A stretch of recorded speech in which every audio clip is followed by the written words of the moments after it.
Brands on Brands. Hey, what's up? Today we're talking about social media and PR with Nichole Williamson from Zilker Media. Check it out. In a world where content is king and your reputation is your brand, how do you build a brand that matters? Welcome to Brands on Brands, a home for those that think different and push their boundaries. This is where branding that matters lives. Now, here is your host, Brandon Birkmeyer. Hey, what's up, everyone? Welcome to Brands on Brands. I'm Brandon Birkmeyer, your personal branding coach, and today is another interview show. That's right. Today we're diving into the topic of personal branding and LinkedIn together. Going to dive real deep into how do you actually get started building your personal brand, especially if you are an entrepreneur or an executive or someone whose reputation is part of their business, but also you're looking to be a thought leader. You're looking to be someone who is leading conversation in your industry. Today is the show for you if you want to dive into that. Our guest today is Nichole Williamson. She's the Chief Branding Officer at Zilker Media. Zilker Media is one of Austin's fastest growing PR and branding firms. It's an award-winning boutique agency providing end-to-end brand building for some of the world's top executives, thought leaders, and companies. They're the agency of record for Chicken Soup for the Soul, the fastest growing regional bank in Texas, Keystone Bank, and many of the world's most well-known thought leaders. And Nichole really brings the knowledge today. We really get into tactics, strategies, approaches to not only just get you started if you haven't gotten there yet, but really how to change your mindset, change your habits around how to use LinkedIn and really think like a creator on the platform to get you moving, to get you into that position of thought leadership. So lots to talk about today. Hope you guys are as excited as I am. And with no further ado, let's get into the show. Brands on Brands. All right, let's get going. I am excited to welcome our guest to the show today, Nichole Williamson. Hello, and thanks for being here. Thanks for having me. I'm looking forward to our conversation today. Yeah, me too. Me too. And the reason that I'm looking forward to it personally is we get to dive into my favorite topic, which is personal branding. And I get to talk about it with someone who works with personal brands every day, a little differently than I do. You guys have an agency and you help people, you help executives, you help corporate brands, you help authors get out there and do this for themselves and hire someone, a professional like you guys, to walk them through it and to take this on for them. Because I can tell you from doing it myself, it's a lot of work sometimes. But let's set the stage a little bit for the people here. Let's stop saying you guys. Let's talk to Nichole, right? How does Nichole define personal branding? Why does it matter? Yeah, I mean, your personal brand, we used to say is kind of like your online business card, but it's the representation of who you are, what your purpose is, what your mission is online that can drive business, drive community, and drive relationships for you if you're a solo show or for a bigger corporate brand if you are the face of that. And that, it matters so much more now than it ever has. I really feel like that. People don't trust corporations anymore. That distrust has become such a huge thing over the last few years, but people will trust people if you build that authentic relationship with them, even online. And that's why we've really doubled down on personal branding. We feel like it's the key to success for so many businesses and putting that right person at the forefront of what their goals are. On this show, we talk a lot about personal branding, and I often been thinking about it as someone who is the face of their business. It's usually their business. Mm-hmm. You probably work with a lot more people that also are in bigger organizations. And I think that that's got to be a little harder. I think that there's a little more red tape because you and the business are just kind of connected in a way that there's a lot of people counting on you. I'm curious what you've seen as differences between like thinking about an executive and their personal brand versus maybe an entrepreneur. Yeah, sometimes it's the same, sometimes it's not. It just kind of depends. So, if you've got the corporate brand, you may want to position 3 or 4 people out in front of the business. It could be your sales team who are going to be those key relationship drivers for your business, in addition to one or two executives. It could be a solo executive. Maybe it's a smaller corporation just getting started or smaller company. But it kind of goes back to whatever your goals are. If you're really trying to drive lead generation and get a bunch of relationships built, your sales team makes sense to have personal brands. They need to be active. They need to have their own thought leadership. They need to be engaging their community. And it's often something that when we say that, people are like, oh, they don't need to do that. And we're like, no, they really do. Like your team is the face of your company. You need to empower them to have their own personal branding to elevate that even more, because you never know who's in their own network. And by them pushing out that type of content and that message and that vision, it's just going to help the overall goal and get there a lot faster. Yeah, I mean, you mentioned they need to have their own thought leadership. And I think that is a super interesting concept that's hard for people to wrap themselves around. Because if I have 5 people in an organization, then to me, it's like, well, what is their personal brand if they're all the same business? But this idea of thought leadership is interesting. How do you help people find what their thought leadership content is? Yeah. We spend a lot of time with people sitting down, interviewing them, asking them about their careers, how they get started, what their passion is, what they love to talk about, what they hate to talk about. And you really sitting down, even just for an hour and talking through that with someone and letting them tell you stories about their career, the relationships they've had, even people who have made an impact on their life. You learn really quick what they can talk about and what their heart is and what their expertise is. You don't want someone to come out and talk about things that they hate or they don't have that expertise on, even if they're in a part of a company. Everyone in a company has a role and their kind of piece of that puzzle that they should be able to talk about. You don't need your maybe corporate marketing person talking about biz dev all the time. Like there's just probably someone else on that side. So it's really understanding how to position that individual based off of, what their passion is and how it plays into the bigger picture. And a lot of that is just kind of spending time with someone and going through that process of learning and kind of crafting that message based off of their response. Yeah, I actually really like that, because I often say that to get like really clear on your positioning, you have to start with just making the content. I like the idea of just getting the voices out of your head and getting the ideas out of your head and out there, because once you start to create and say the things that you've been thinking, you start to recognize a pattern. But with you guys, you actually help them do that. You can pull that out of them. You can ask them the questions that gets those juices flowing, that gets those ideas out of them for them. That I think is really interesting. You can even regurgitate it back to someone and it's like they hear it for the first time, even though they just said it. And that's kind of like my favorite moment in that initial branding process, is that aha of like, wow, I said that. I'm like, yeah, you said that. Like that's what you're passionate about. That's what we need to really capitalize on as we really push your thought leadership out as we look to build a community around you online. Yeah, I think listening back to the things that you say, it is important, but also having an outsider's perspective to underline and that, like, hey, these kind of stood out as some of the things that were different and unique and that we could dive deeper on. And you're like, can we pull this concept out and go down that rabbit hole a little bit? And I want to hear more texture, more context. And yeah, having someone else to do that with you, I think is huge, because you might just miss it. You might have said something brilliant and it's just lost in the ether. Yeah. Yeah. Also, recording meetings is a huge thing, because then you can go back and listen. So just always a good tool to have. Right. And having someone who's analytical, having a brand strategist or someone who's there to say, you know what, we're going to look back at this, we're going to take notes and then identify, okay, this one I want to dive deeper on. I want to ask more questions.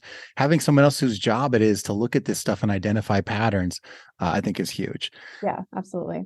I want to kind of take a turn here and ask a little bit about what you think keeps people from starting, because for me, like, building a reputation, I don't think is a new concept for anyone out there, but I think there's still a lot of fear, a lot of people that it either hasn't dawned on them or they're just like, not yet. Yeah. Yeah. I would say fear is one of them.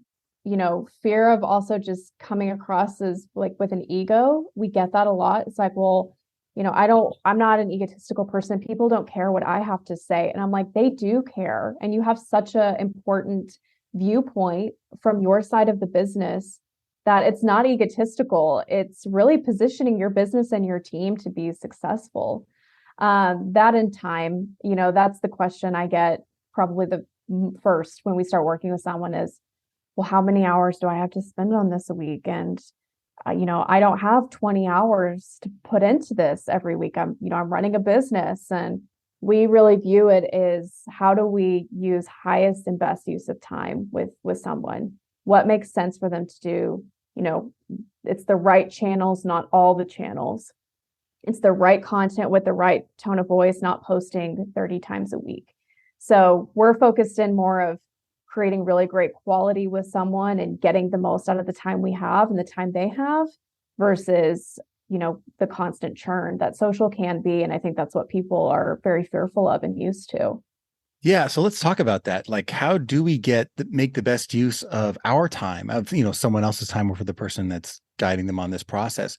What is your approach to doing that? If you know that they might only have, a limited amount of time, maybe more at the beginning for a strategy session or something, but like recurring, you want this to be something that happens all the time.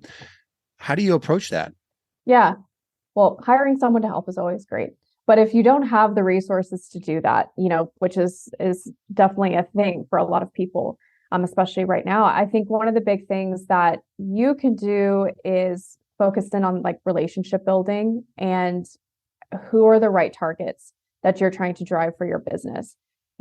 Lead generation is hard. It's sometimes a cold process. And, if you're just sending a cold lead email, the conversion on that's not going to be very high. But if you're trying to get in these relationships and have meaningful connections with people, inviting them onto maybe an interview series or at a grander scale, a podcast like we're doing right now, that creates an opportunity where you're positioning someone else to talk about themselves, bringing them onto your platform. That makes that whole interaction more organic, more authentic, and it just creates that opportunity to talk about their business with them in a way that's going to give them a tool to promote it. And that works so much faster than a cold email, and not everybody has time to do dinners and coffees and happy hours and all these things all the time. So how do you use it as a tool where you get to market, you get to have something for your platforms and give someone else the opportunity to have that too? The other thing I would say is you don't need to be on every social media channel. I think that's a common misconception is, well, I can't do this because I don't want to be on 10 channels and I hate Twitter and whatever it may be. You have to pick the right ones for you. And we always focus on where your target audience is at. So if you're a C-suite and you're trying to connect with other executives, maybe you're a consultant or a coach and you coach other executives, like LinkedIn is going to be your bread and butter. Maybe you work at a bank. LinkedIn is where most of these people are going to be in these high, target entrepreneurs and individuals.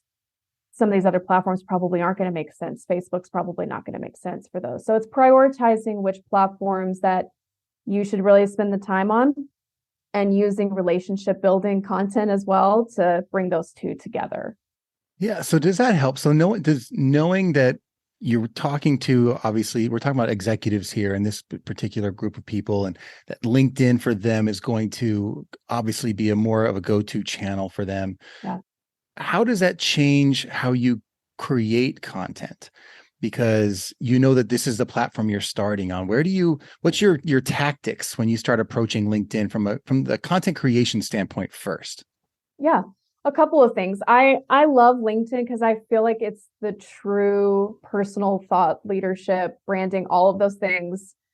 That is the true platform for it right now, where we're seeing so much success because you can still write a meaningful post that's longer and that's just text and it still do well. Video content works great on LinkedIn. That is the norm across every platform. You can do 10-minute videos on LinkedIn, but short videos work great. The big change that we saw over the last year are LinkedIn newsletters. And that tool has been so wonderful. You can use it for relationship building. if you want to use that as the interview series, make it an email style or incorporate video on top of it. But people can subscribe to that and they'll get notifications, push notifications to their phone and an email once you have your next LinkedIn newsletter go live. That's a very high value piece of content when it gets sent out that many ways. And you really create these wonderful communities. So LinkedIn, that's kind of the way we love to look at it. Start with the LinkedIn newsletter. You do have to have, I believe, 2,000 followers to be able to create that. But on LinkedIn, that's really not that high of a number. You can build that through connections. And then you can roll. And, we love that. It's just been such a fun driver where people really get to share who they are on this platform. Yeah. I think that's a new way to think about it. I think when you say, let's create an interview series, people start to think, well, which platform? Is it YouTube? Is it a podcast? Is it a blog? And you're saying, how about you film it and you record it in whatever format. And then you start by just putting it onto LinkedIn and see how that goes. Yeah. That to me is less intimidating. Yeah. And if you're scared of video and it's like, oh my gosh, like that is just not my thing. I don't want to talk to a camera. I don't want to be in front of a camera. And that is not an easy thing to do. I want to recognize that for sure. Start with an email where you're just getting some questions. You shoot it off to someone, they fill it out, you send it back, you package it, it's done. It's not a time intensive thing, but it starts to kind of build that cadence for you of that going out. And then you're kind of like, well, what's next? Like after it starts going and it works, then you can start to maybe try video and see how that works on top of it. So yeah, I think it's just kind of doing it and giving it a shot and making sure you're remembering the big goals at it, because, endless followers are not what we're targeting. It's relationships and building community. And at the end of the day, to drive your business, that's the focus. Yeah, I like that. And if you save the materials at some point in the future, you could re-release them on these other channels if you ever want to do that. Absolutely. And you can clip them and repurpose them. So maybe you're pulling 30-second audio clip and pushing it out, or a 30-second video clip. Most people, I would say, prioritize probably 2 platforms. So maybe LinkedIn and Instagram, or, if they have a high female audience that they're targeting, or Facebook, because that's where their business is at heavily still. And they're doing an ad push too. So, it just kind of depends, but that can all be used on any platform. YouTube, we love. If you're doing video, just put it on YouTube. It's pretty simple. You don't have to go after being YouTube famous. And I promise it's not the goal, but it does help with your SEO, your search engine optimization. It's going to help push your name and that ownership. So if you're creating video, just go ahead and take that extra step of uploading it to a YouTube channel. Yeah, I like that. And I want to get into search engine optimization since you said that word. But before that, you also talked about repurposing. And I'd like to kind of hear, well, before I put words in your mouth, what do you think are some strong ways to approach or to think about repurposing content? We love that term evergreen. So if you create something that is long lasting and still is relevant, find ways to reuse it and remarket it. You don't want something that you spent a lot of time and creative energy on to die after one post. You want to push it out as many times as you can. Maybe not do it all in the same week or back-to-back weeks, but strategically find ways to kind of trickle it out over time. Especially if you have, like a 30-minute interview, that's a lot of content. It may not feel like that, but it is. There's so many small clips and things you can pull from it that you can continue to really position. We love that. We're big on working smarter, not harder over that with time. Nobody has time to sit down and create endless amounts of content. When you have a full-time job and you're an executive and you're running businesses, you don't have time to do that. So think of ways to really get the most out of it, sending it out in an email, using it and breaking it up. That's just such a really big, important piece to that repurposing side. We do it all the time. Like it's such a beneficial way to think through content. Yeah, I agree. I'm kind of curious because I want to hear your opinions on search engines. Yeah. For personal branding, what are your opinions about search engines? We like to say you want to own page 1 of Google. So if you haven't Googled yourself, like, please, anyone listening, do that. I know it feels weird, but it's always good to know what populates with your name. You'd be surprised. So take the time, type your name into Google. If you got a maiden name versus a married name, do both, do it all. Just check it out and see what you find. When you do these things, LinkedIn is actually really great for SEO. When you start building a consistent platform and you're posting every once in a while and you're using YouTube, it's going to take your name to having that ownership. Those pages are going to populate on that page one. And it's so important to have. If people are trying to work with you, they're Googling you. Like, that's just 100% what's happening. So you want that best representation of who you are on this page one. And you kind of have to follow like your normal pattern. When you Google something, you're looking at the first couple of results. You may go down to the page one. Rarely are you clicking to second, third, fourth, fifth, and sixth pages. So taking the time to do these things, having your name attached to a YouTube channel, a LinkedIn, a blog on your company's website, that's really important to have that name ownership. Yeah. So we start to take this more seriously. We start updating our stuff on LinkedIn. Are there things that are best practices for the actual build of our profile, for what they're going to end up seeing, I imagine, when they Google themselves? Yeah. So for LinkedIn specifically, you need a LinkedIn header, like that big kind of thin picture at the top. I always see that that's left blank. That is prime real estate. You know, it's the first thing people see even before your headshot half the time. So what can you put in that space that's going to be the best representation of you? If you're an author, your books should be in that, and your website. If you've won awards, they should be there. That's a big thing to showcase. If you've been featured in major press, add the logos there with that. If you've done speaking, if you've been on a stage in front of hundreds or thousands of people, use a speaking photo.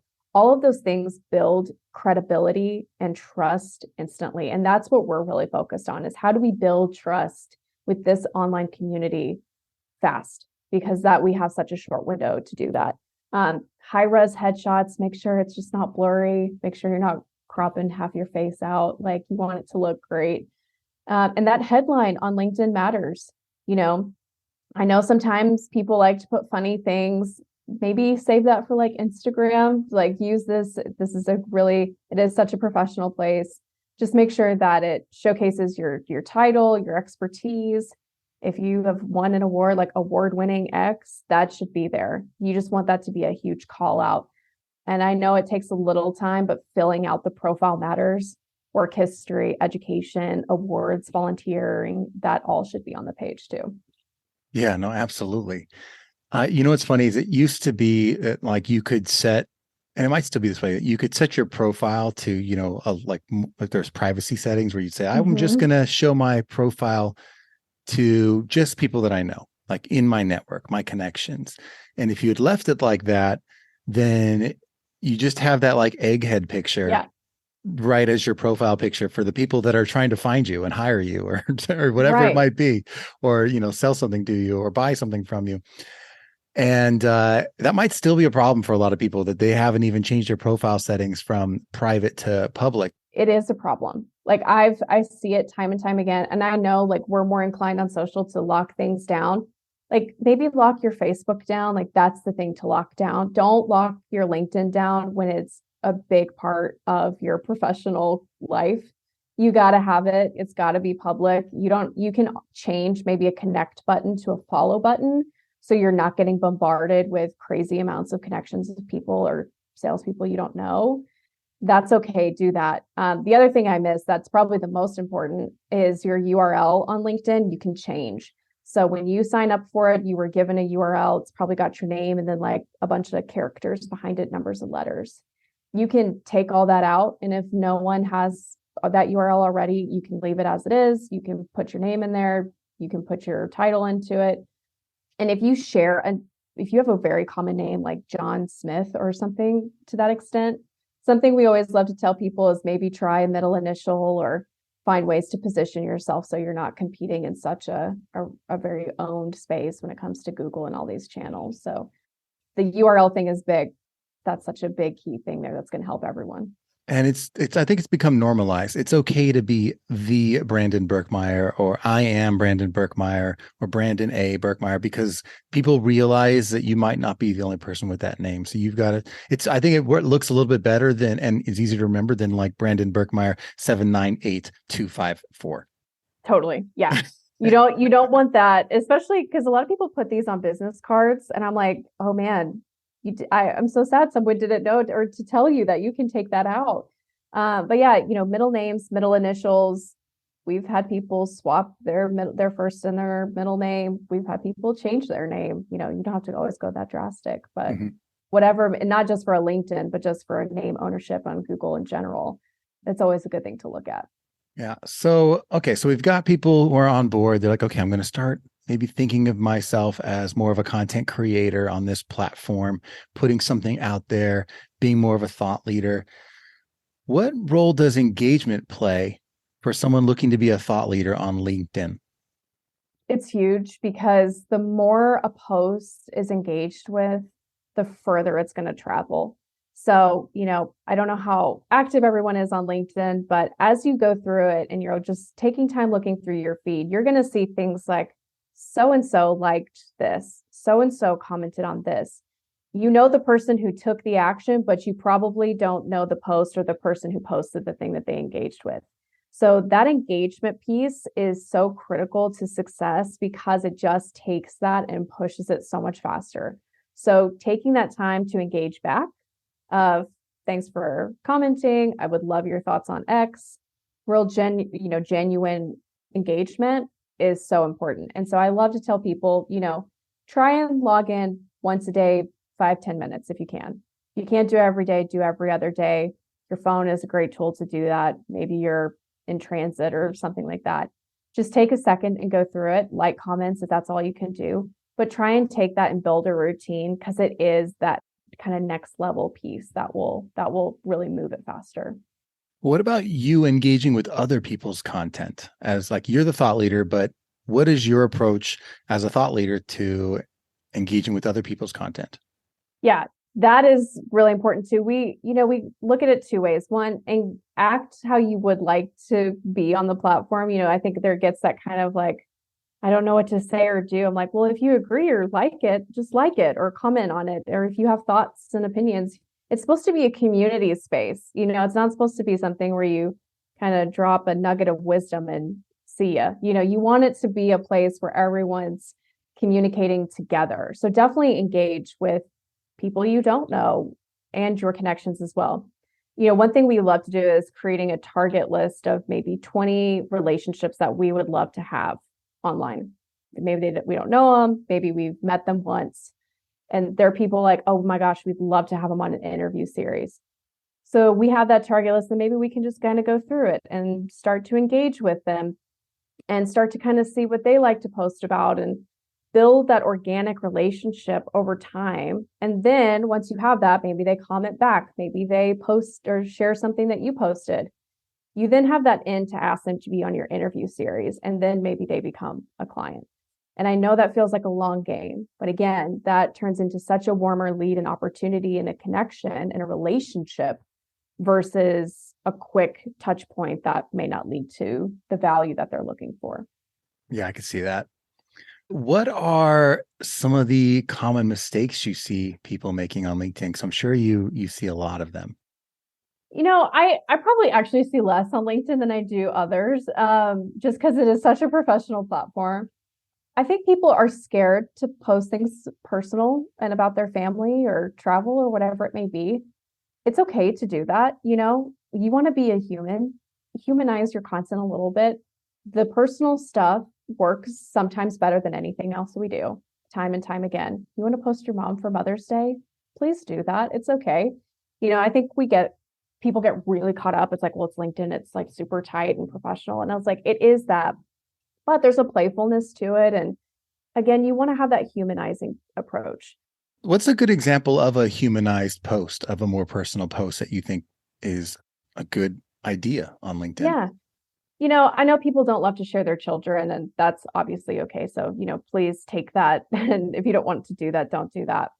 Mother's Day is a huge one. I see that all the time, work posting a picture with their mom or a story about how, their mom set them up for success even in their career, or a mentorship relationship where they grabbed coffee for the first time in 10 years and they're sharing stories. And, you remember when they just got started and you met them for the first time. Things like that storytelling piece. But again, giving people an inside look at who you are in your life, not just I have something to sell kind of a thing. It just, again, builds a community that's going to be long lasting.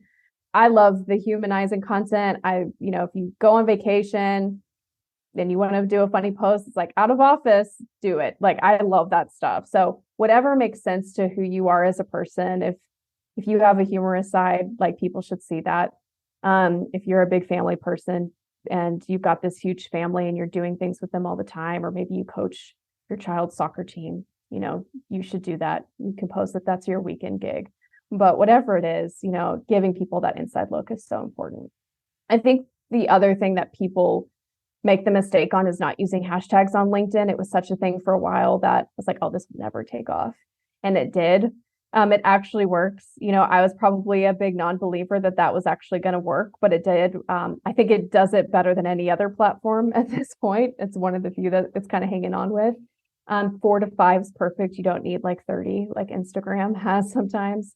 And just finding the right ones wherever your audience is at. You can click on them, you can follow them, you can go through it and see what other people are talking about on leadership or coaching or consulting, and engage with those people. Again, it's all about like building that kind of community side. Yeah, I like that, because then it also shares this with you. It says, this post is trending in this hashtag, and it gives you recommendations of things you should go check out. And if you're not using them, you're missing that. Right. What do you think about getting tagged or tagging people on LinkedIn in posts? Super important, because it's going to, again, it's almost like a piece of the engagement puzzle. It helps drive things forward, and people kind of building that relationship. You're giving them an opportunity to go directly to that person too. Or if you were featured in an article, we have Awesome Business Journal here in Austin. And, if you're featured in ABJ and you tag ABJ, that's credentialing and trust building. So tagging when you can. Now, LinkedIn has a lot of settings where people will turn this off and you can't tag them in anything. So that's okay too. But the more you tag, if you are mentioning a journalist, this is another one. If you're like sharing an article that you read that you loved, tag the journalist in addition to the outside source. That's so important. And we're seeing like a mass exodus from journalists only prioritizing Twitter to being on LinkedIn so heavily. They're engaging back. We're seeing it all the time. Like, hey, thanks for sharing this. I really appreciate it. Maybe you'll be featured in their article one day because you took that step. So tagging is really important. It's definitely not the step to skip. Yeah, it goes back to relationship building. One of my friends just posted like his year-end recap, and he thanked, like, here's a couple experiences I really liked with these people. I'm happy I got to meet these new people, and thanks to these people for teaching me X, Y, Z. And obviously that is just more and more eyeballs that are going to see that, because the people that got tagged want to respond. And when they respond, his post is showing up on their feed, and it becomes this virtuous cycle. It just becomes like a 2-minute networking session, because all those people are probably in the comments meeting each other for the first time. Yeah. And it's not something we're used to, but I think it's something that is, I think, becoming more regular and normalized that we should all be taking advantage of. Yeah, absolutely. I couldn't agree more. So if someone's kind of just getting started with, LinkedIn and is saying, okay, I know I got to be doing more, because I think that's what we hear a lot. I know I've got to be doing more. Yeah. What are some steps, 1, 2, 3? What's a path for them to get better at this? I think building some consistency. So you don't want to stop and then drop off. You want to know your plan. And I don't believe in the day-to-day churn. So maybe if you have an old blog post or you like to write blogs and you have that, create a couple posts from it that can go out over the next few weeks. That to me, or if you have an old video that you can chop up, have that planned out, try and look at it from a month perspective versus a day-to-day perspective. You're going to give up if it's day to day. You're going to be like, oh, I just don't have time to do this today. Something is always going to be more important. But if you kind of build out a bigger plan and you know what the goals are and you know what your business goals are this year and you want to tie this back to it. So we've got, we need to be communicating X, that should play into your content strategy. Get into a rhythm, get into a cadence and start to see that go. LinkedIn has a really great feature called their like trending news on the right side of the page. Learn to start kind of monitoring that. You'd be surprised how long the list is. You can click to expand it and find opportunities to what we like to say is newsjacking, where you can comment on these different articles or trending news topics where you can share your thought leadership and expertise. LinkedIn has an in-house editorial team that are humans, not robots, which is so refreshing. And they actually spend their day combing through LinkedIn, finding different people who share their content through those trending topics. And they do it all the time. So the more you can engage with that, finding ways, and not everything's going to be relevant to you, but those are some small steps just to kind of get going. And then, as you go bigger and you're like, hey, this relationship building is so important to my business goals this year. I'm going to build a list of 15 people I would love to have that next kind of level of relationship with. Start to kind of see how you can bring them into an interview series and what that can look like. Is it video? Is it audio? Is it written? And how you can start to push that out. I think that will be a key driver for a lot of people. Yeah, thank you. I think a lot of people will find that useful. Absolutely. I'm going to take a little step back and take a macro view here as we get towards the kind of the back end of the interview, really back into the personal branding conversation. I'm curious because you've gotten to see a lot, I think, in your time working in this space. What do you see as the game changer for people when building a reputation online or offline? Just in the sense of like them keeping it going or getting started kind of. Yeah, like someone's like, I know I need to build a reputation. I need to take this thought leadership thing seriously. And they get started. What have you seen like as the tipping point for when this stuff actually starts to work? Yeah, it can take time. Like I tried to really tell people that, you're not going to see instant growth overnight. You may not see results for the first 3 to 6 months. It's kind of the timetable. We say 6 months is probably more of that sweet spot because consistency is so critical to seeing that build out. Now, we don't ever focus in with our thought leaders on growing insane amount of followers. It just is a vanity metric and it's a nice to have when you have it. But if you have 10,000 followers and you're getting 10 likes on a post and it's not driving any business growth goals for you, it doesn't matter. So that's something I always like to push back. And when we talk through people is, okay, well, 10,000 followers is a cool number to have. How many of your followers right now are engaging and how many of those have converted to business opportunities in the last 2 years? And if you can't tie it back, then it's not the right community. So, I think once you start to see people sharing and, you kind of see that little momentum going and people commenting like, wow, this is really helpful. Once you get that kind of first like lead opportunity, like, hey, I saw this out here. I saw your interview with X. I'd love to learn more. Or you featured someone on your interview series and they become a client and that was the goal. Those are the targets that we really measure success by because engagement is wonderful. Likes and comments and shares, they're great to have. That tells us that people are liking the content. So let's keep kind of doing that. But we also really want to see what results are being driven. And that means business goals and growth goals, which for C-suites and executives, that's all that matters. So how do we look at it and position it that way? So tying everything you do on social back to the business and how it's driving results over time, that's really that tipping point where people are like, okay, yeah, this was worth it. Yeah, I love that. I hope people actually listen and rewind if you have to, because that approach, I think figuring out like there's a mindset you have to figure out. There is some habits you'll need to adopt. And you're going to have to make some tweaks. You're going to have to analyze what the results are and make some tweaks along the way. I think that's huge. It's not the silver bullet. It's not something that's going to be, a viral sensation overnight. That's not something you can control. I think that those are great lessons. So I appreciate that. Yeah. I wish there was the magic potion of do X, Y, and Z and you'll get viral and all those things. I personally am not a huge fan of the word viral because I think it's become a thing that's not even what it is anymore. It's to us, it's what's the bigger goals ahead and how do we always keep our strategy in mind with that? We'll go back and forth with people all the time with different ideas, and that's a great idea that you have, but is it going to go back to the 3 goals you told us at the start of this? Or if those goals have shifted, that's okay. So I think keeping that in mind is just so important to seeing the success of everything that you do.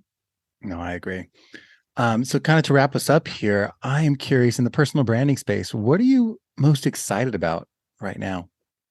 Yeah, the thing I really am excited about going into this year is that I see more people excited to do personal branding than ever before. It's like people get it and want to do it and are excited to put some time into it.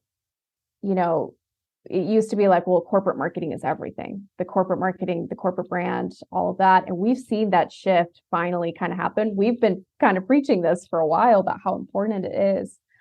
And then with kind of that trust we've talked about where, consumers have lost trust in brands and organizations, and that reputation management is so hard. I'm very excited about the opportunity just to position thought leaders and see these thought leaders get really excited about their own branding and how it's going to drive business results for them. Having those conversations has been more frequent, and we're seeing it more and more where people are like, yeah, I definitely have to do this. Like, this is not a maybe one day thing. It's like, no, if we're going to hit our goals, if we're going to hit these targets that we've aligned for us, if we're going to build the right relationships, I have to put the time into this. This is not a nice to have anymore. This is we have to do it for our business. And marketing sometimes gets put into that nice to have bucket.